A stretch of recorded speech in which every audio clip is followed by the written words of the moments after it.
بسم اللہ الرحمن الرحیم۔ تو یہ چیپٹر ہے a character sketch of grand mother, ٹھیک ہے۔ اس کا اردو ترجمہ پڑھتے ہیں۔ اس مضمون کا مطالعہ ظاہر کرتا ہے کہ مصنف کی نانی اس کے نانا سے بہت مختلف تھی۔ اس کے نانا کے برعکس اس کی نانی ایک شریف اور مہربان عورت تھی۔ وہ ہر کسی کے ساتھ مہربان تھی۔ وہ غریبوں اور ضرورت مندوں میں کپڑے تقسیم کرتی تھی۔ اسے علم تھا کہ اس کا خاوند بہت طاقتور انسان ہے اور وہ اپنے بستر کے قریب کلہاڑا رکھتا تھا تاکہ ڈاکوؤں کا قلع کما کیا جا سکے۔ اس کی نانی موم بتی ہاتھ میں لے کر رات کو اس کے نانا کے بستر کے گرد چکر لگاتی اور دیکھتی کہ آیا اس کے نانا نے کسی ڈاکو کا سر قلم کیا ہے یا نہیں۔ اپنے خاوند کے برعکس وہ باغ سے خوب محبت کرتی تھی۔ وہ اپنے کاغذ والے پسندیدہ پھولوں کی تصویریں بناتی رہتی۔ اس سے پتہ چلتا ہے کہ اس کا ذہن فنکارانہ تھا، اور ڈیوڑی کی دیوار کے ساتھ چینی لوگوں کی تصویریں اور جنگ کی تصویروں کو لٹکائے رکھتی تھی۔ اپنے خاوند کے برعکس اس کی طبیعت سنجیدہ اور لطیف تھی۔ اس کا خاوند ایک سخت گیر اور ظالم انسان تھا۔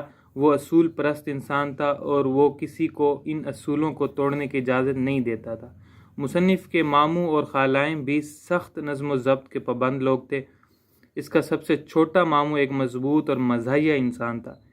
ایک اور ماموں ہوشیار انسان تھا۔ اس نے شیشے کے شوکیس میں ایک ماڈل جہاز کا نقشہ رکھا ہوا تھا اور بندرگاہ سلگو کا نقشہ تھا۔ وہ پاگل ہو گیا اور پاگل خانے میں مر گیا۔ صرف اس کی نانی ایسی خاتون تھی جو ہر کسی کے ساتھ محبت اور پیار کا سلوک کرتی تھی، اور وہ مصنف کے ساتھ بھی بہت مہربان تھی۔ ہم کہہ سکتے ہیں کہ گھر کا تمام سکون اور امن جو عام طور پر اس کے نانا اور ماموں لوگوں کی وجہ سے تباہ ہو جاتا تھا، اس کا مرہون منت تھا۔ مائی گرینڈ فادر اور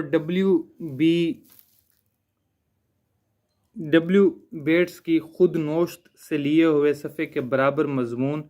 خود نوشت کا نام بچپن اور جوانی کی یادیں ہیں۔ اس مختصر سے مضمون کے ٹکڑے میں وہ اپنے نانا کے کردار کا ذکر کرتا ہے اور اس کے متعلق خاندان کے دوسرے افراد کے متعلق اپنے جذبات اور احساسات کا ذکر کرتا ہے۔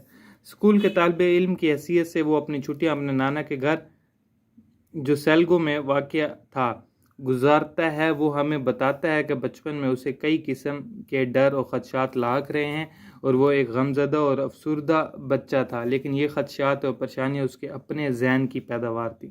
تاہم اس کے نانا کے گھر کافی نظم و ضبط تھا۔ اس کا نانا کم گو انسان تھا۔ وہ سخت غیر مضبوط صحت کا مالک تھا۔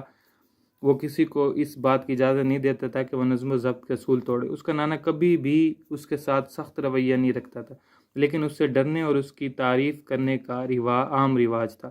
مصنف نے اسے خدا کے ساتھ گڈ مڈ کر رکھا تھا۔ مصنف کو یاد تھا کہ ایک دفعہ مایوسی کے حملے میں اس نے سوچا کہ شاید اس کا نانا اس کے گناہوں کی اسے سزا دے۔ بچپن کی سب سے زیادہ بری چیز اس کی تنہائی تھی اور دوسرے اس کے نانا کی موجودگی۔ اس کی نانی ایک مہربان خاتون تھی۔ اس نے بھی ایک دفعہ بے ضرر سی حرکت پر اسے سزا دی۔ مصنف باورچی خانے میں کھیل رہا تھا اور ایک نوکر نے اس کی قمیض کو مذاق میں اپنی طرف کھینچا۔ اسی لمحے اس کی نانی کمرے میں داخل ہوئی اور اسے سزا کے طور پر اکیلے کو کمرے میں بند کر کے کھانا دیا گیا۔ گھر میں کھانے کے بارے میں بہت نظم و ضبط برتا جاتا تھا۔ صبح 9 بجے اور شام کو 4 بجے کھانا دیا جاتا تھا۔